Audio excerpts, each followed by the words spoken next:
The frost-covered hills of Austerlitz glittered like shattered diamonds beneath the pale winter sky of December 2nd, 1805. Two moons hung suspended in the heavens, that fateful morning, or so it appeared to the bone-weary soldiers, who had been marching for weeks through the muddy roads of Moravia. The larger moon was the sun itself, a cold disk struggling through the morning mist, while the smaller seemed to be Venus, still visible in the dawn sky, creating an otherworldly atmosphere that would forever mark this day in the annals of history. Emperor Napoleon Bonaparte stood atop the Pratzen Heights, his weathered greatcoat whipping in the bitter wind as he surveyed the vast plain below. At 36, the Corsican had already conquered half of Europe, but today would test every ounce of his military genius. His breath formed small clouds in the frigid air as he raised his telescope, studying the enemy positions with the calculating gaze of a chess master contemplating his next move. "Sire," Marshal Jean Dadius Soult approached, his boots crunching on the frozen earth. "The Austrian and Russian forces are positioning themselves exactly as you predicted. Emperor Francis II of Austria and Tsar Alexander, I've taken the bait."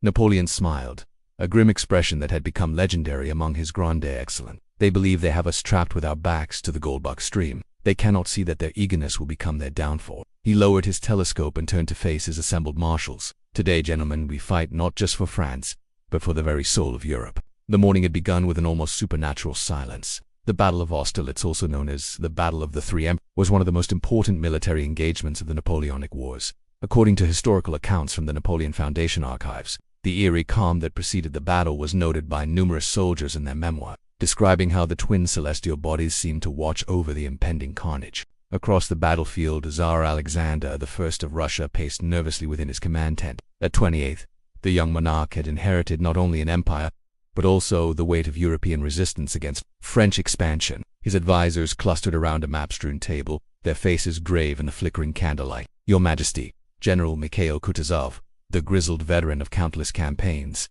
spoke with the authority of experience. "I still believe we should wait. Napoleon's position appears weak, but nothing."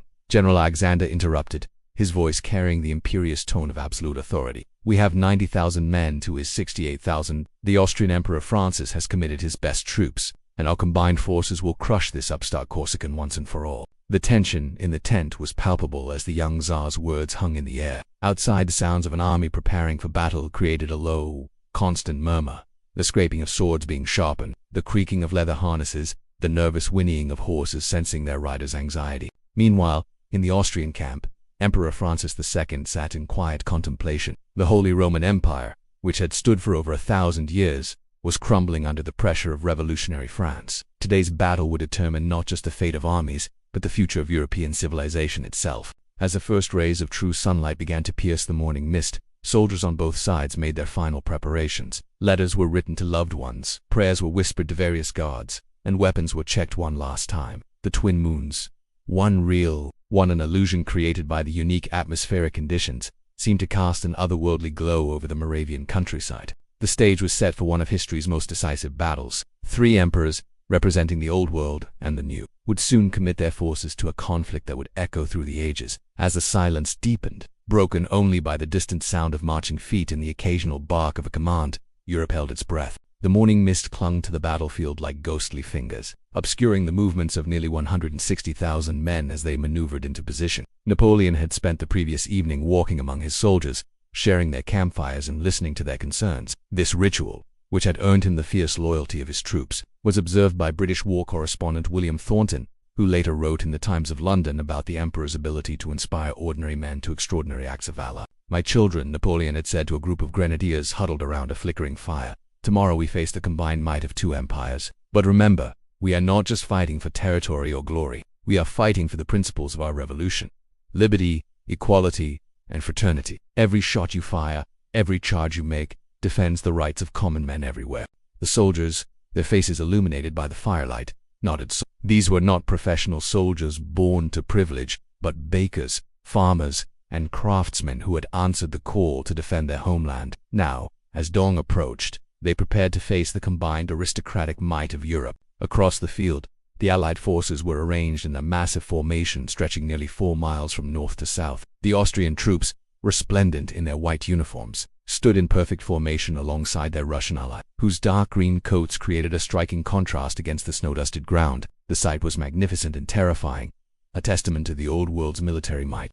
Tsar Alexander, despite his youth, had surrounded himself with experienced generals. Besides Kutuzov, he had brought General Pyotr Bagration, a Georgian prince known for his aggressive tactics, and General Dmitry Dokhturov, a steady hand who had never lost a battle. The Russian Imperial Guard, elite soldiers who had never tasted defeat, formed the reserve, their bearskin caps making them appear even more imposing in the pre-dawn gloom. Emperor Francis II, though less militarily inclined than his Russian ally, had contributed some of Austria's finest regiments. The famous Croatian border regiment, hardened by years of fighting Ottoman raiders, stood ready alongside Hungarian hussars whose colorful uniforms seemed to mock the grim reality of impending battle. As the sun climbed higher, dispelling the mist that had shrouded the battlefield, the true scope of the confrontation became apparent. The Pratzen Heights, a series of low hills dominating the center of the battlefield, had been abandoned by the French during the night, an apparent retreat that filled the Allied commanders with confidence. You see, General Franz von Weyrother, the Austrian chief of staff, pointed enthusiastically at his detailed battle plan.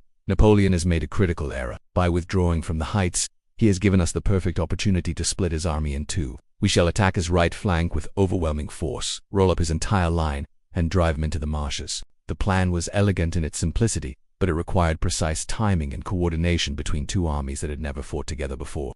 As the Allied forces began their massive wheeling movement, designed to concentrate their strength against Napoleon's seemingly vulnerable right flank, the French Emperor watched from his new position with growing satisfaction. "They are doing exactly what I hoped they would do," he murmured to Marshal Soult, who would play a crucial role in the coming battle. "By concentrating their forces against our right, they are weakening their center. When the moment comes, we will strike the heights like a thunderbolt." The morning had grown brighter, and the twin moons effect had faded, leaving only the pale winter sun to illuminate the vast military pageant unfolding below. Cavalry units moved like flowing water across the frozen ground, their horses' breath creating small clouds in the crisp air. Artillery pieces were wheeled into position, their bronze barrels gleaming in the morning light. As 9 o'clock approached, the first shots rang out from the French right flank, where Marshal Louis-Alexandre Devote's corps was engaging the main Allied assault. The Battle of Austerlitz had begun, and with it, the fate of Europe hung in the balance. The first cannon shots echoed across the frozen battlefield like the voice of an angry god, shattering the morning stillness and sending flocks of crows spiraling into the pale sky. Marshal Devote's Third Corps,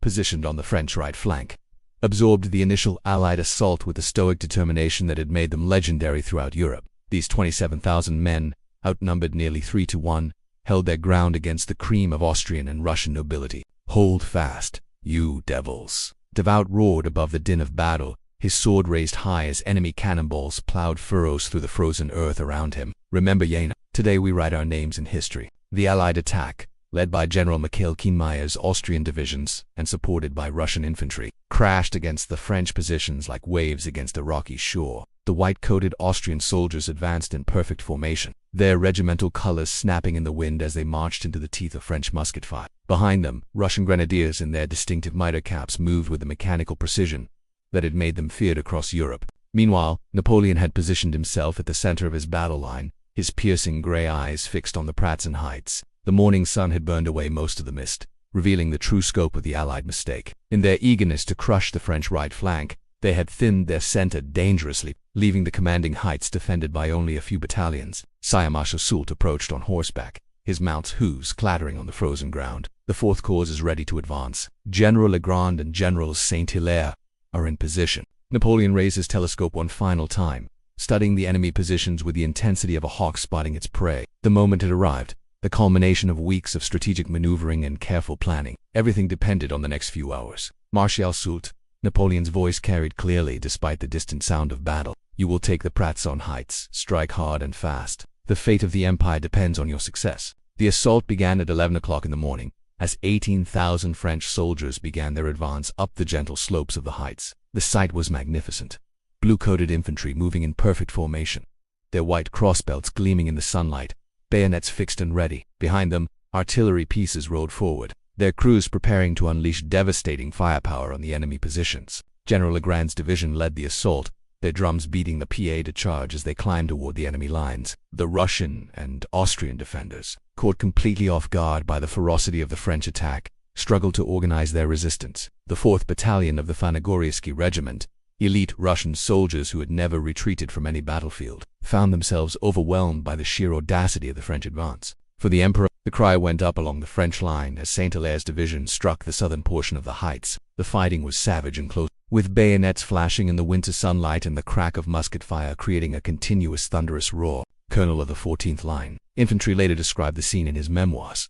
The Russians fought with desperate courage, but they were trapped between two fires. Our artillery, positioned on the lower slopes, poured shot after shot into their ranks, while our infantry pressed forward with irresistible momentum. The Austrian commander, General Johann Collerat, tried desperately to rally his troops, but the French advance was too swift and too well coordinated. Within an hour, the Pratzen Heights were in French hands, and Napoleon had achieved his strategic objective. From his new position atop the heights, Napoleon could see the entire battlefield spread out below him like a vast, deadly chessboard. The Allied army, stretched out in their extended line, was now vulnerable to being cut in two. The Emperor's masterstroke was about to be unleashed upon an unsuspecting enemy. From the captured summit of the Pratzen Heights, Napoleon surveyed the battlefield with the satisfaction of a master strategist whose carefully laid plans were finally coming to fruition. The morning sun, now climbing higher in the winter sky, cast long shadows across the snow-covered plain where the fate of Europe was being decided. The twin moons illusion had long since faded, but the memory of that mystical dawn would forever be etched in the minds of survivors. Magnificent, he murmured to himself, watching as the Allied army began to realize the trap that had been set for them. The capture of the heights had split their forces exactly as he had planned, creating a gap in their center that could be exploited with devastating effect. Below and to his right, Marshal Davout's corps continued their heroic defense against overwhelming odds. The sound of continuous musket fire and the thunder of artillery created a symphony of destruction that could be heard for miles. The young soldiers of the Third Corps, many of whom had never seen battle before, were fighting with the desperate courage of men who knew their emperor was watching. "Sire," Marshal approached, leading the Imperial Guard cavalry. "The Guard is ready to advance on your command. The men are eager to prove themselves worthy of their emperor's trust." Napoleon nodded, his eyes still fixed on the developing battle. The Imperial Guard, his elite reserve force, had been held back for this crucial moment. These were the finest soldiers in Europe, hand-picked veterans who had followed him from the sands of Egypt to the snow-covered fields of Austria. Their distinctive bearskin caps and blue uniforms made them instantly recognizable, and their presence on any battlefield was enough to inspire French troops and strike fear into enemy hearts. The crisis of the battle was approaching rapidly. Tsar Alexander, finally realizing the danger to his center, was desperately trying to redeploy his forces. Russian artillery pieces were being wheeled around to face the new threat, while regiment after regiment of infantry struggled to change direction in the confusion of battle. General Napoleon called to his aide-de-camp Signe Marshal Bernadotte to advance with the First Corps. "We shall strike the enemy's center while they are still in disorder." The message was relayed by a series of flag signals, and within minutes, the First Corps began its advance. 20,000 fresh French troops, led by the ambitious Marshal Bernadotte, moved forward in perfect formation. Their approach was masked by the smoke from hundreds of muskets and cannons, creating an almost supernatural scene as the blue-coated soldiers seemed to emerge from the very mist of battle. On the Allied side, confusion was spreading like wildfire. Emperor Francis II, watching from his command position, realized that his army was being systematically destroyed by a master tactician who had outmaneuvered him at every turn. The carefully planned assault on the French right flank had become a disaster, with thousands of Austrian and Russian soldiers now trapped between multiple French forces. "Your Majesty," General Kutuzov approached the Tsar, blood streaming from a head wound received during the French artillery bombardment. "We must order a general retreat. The army is in danger of complete annihilation." Tsar Alexander, his face pale with the realization of defeat, struggled to accept the bitter truth. At 28, he had been convinced that his combined forces were invincible, but Napoleon had proven once again that genius could triumph over numerical superiority. The most dramatic moment of the battle came when Marshal Soult's artillery, positioned on the Pratzen Heights, began firing into the packed ranks of retreating Allied soldiers. The frozen ponds at Sichuan and Minsk, which had seemed like natural barriers to protect the Allied flanks, became death traps as hundreds of men tried to cross the ice under the weight of their equipment. "Fire!" The command echoed across the heights as French cannons sent shot after shot into the retreating mud. The ice, already weakened by the mild weather of the previous days, began to crack under the impact of artillery fire and the weight of desperate soldiers. The Battle of Austerlitz was reaching its climax, and Napoleon's strategic genius was about to claim one of history's most decisive victories. The afternoon sun cast an almost ethereal glow over the battlefield as the Allied retreat transformed into a desperate rout. The frozen ponds of Sachin and Minsk, which had seemed like natural fortifications only hours earlier, now became scenes of unspeakable tragedy. Thousands of Austrian and Russian soldiers, weighed down by their heavy equipment and driven by panic, attempted to cross the treacherous ice as French artillery continued its merciless bombardment. "Concentrate fire on the ice," Marshal Soult commanded from his position atop the Pratzen Heights. The French artillery, positioned with perfect fields of fire, sent cannonball after cannonball crashing into the frozen surface. The sound was like thunder echoing across the valley, punctuated by the terrifying crack of breaking ice and the screams of drowning men. Colonel Segur of the French cavalry later wrote in his memoirs, "The sight was both magnificent and terrible. The ice, which had seemed solid enough to support entire regiments, began to splinter and collapse under the combined weight of fleeing soldiers and artillery fire. Men in their heavy greatcoats disappeared beneath the dark water, their calls for help soon silenced by the freezing embrace of the pond. Napoleon, watching from his command position, felt no satisfaction in the carnage below. This was the harsh reality of war, the moment when tactical brilliance translated into human suffering on an enormous scale. Yet he knew that decisive victory here would save countless lives in future conflicts by establishing French hegemony over continental Europe. Tsar Alexander, witnessing the destruction of his army, was overcome with grief and rage. The young monarch had entered the battle with such confidence, believing that the combined might of Austria and Russia would easily crush the upstart French emperor. Now, as he watched his finest regiments being systematically destroyed, he understood the true cost of underestimating Napoleon's genius. "We must save what we can," he told his remaining generals, his voice heavy with the weight of defeat. "Order a general retreat. Those who can escape must live to fight another day." The retreat was chaotic and devastating. The Russian Imperial Guard, which had never known defeat, found themselves cut off from the main body of the army and forced to fight their way through French cavalry charges. The Austrian Whitecoats, once so proud and confident, struggled through the snow-covered fields, their formations broken and their morale shattered. General Bagration, the Georgian prince who had led the Russian right wing, made a desperate attempt to organize a rearguard action. His troops, though vastly outnumbered, fought with the fierce pride of men who refused to surrender their honor even in defeat. The clash between Bagration's remaining cavalry and the French light infantry created one of the most dramatic scenes of the entire battle. "Stand firm," Bagration roared above the din of battle, his saber flashing in the afternoon sunlight. "We are Russians. We do not flee from any enemy." But even courage could not overcome the tactical situation. The French forces, energized by victory and led by commanders who had learned their trade in the finest military academy in the world, Napoleon's campaigns, pressed to their advantage with relentless efficiency. As the sun began to set on December 2nd, 1805, the Battle of Austerlitz drew to its conclusion. The field was littered with the debris of war, abandoned cannons, broken muskets, and the personal belongings of soldiers who would never return home.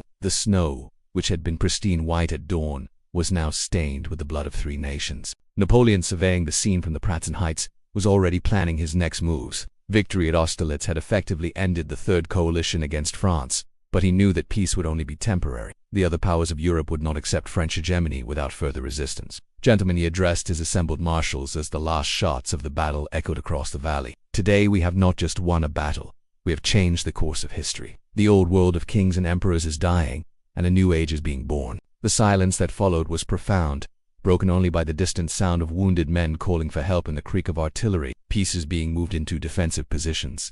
The pale light of December 3rd revealed the true scope of the carnage at Austerlitz. The battlefield, which had seemed so pristine and beautiful under the twin moons of dawn, was now a monument to the deadly efficiency of Napoleonic warfare. Nearly 27,000 Allied soldiers lay dead or wounded, scattered across the snow-covered fields like broken dolls. The French, by contrast, had suffered fewer than 9,000 casualties, a testament to their superior tactics and leadership. Napoleon rode slowly across the battlefield, his grey charger stepping carefully among the debris of war. Behind him, his staff followed in respectful silence, understanding that their emperor needed these moments to contemplate the magnitude of what had been accomplished. The Battle of Austerlitz would go down in history as one of the most decisive victories ever achieved, but it had come at a terrible human cost. "Sire," Marshal Bathyry's chief of staff approached with a dispatch case full of messages from across Europe. "The Austrian Emperor Francis requests terms for an armistice. The Russians are in full retreat toward their own territory. The Third Coalition is effectively destroyed." Napoleon nodded,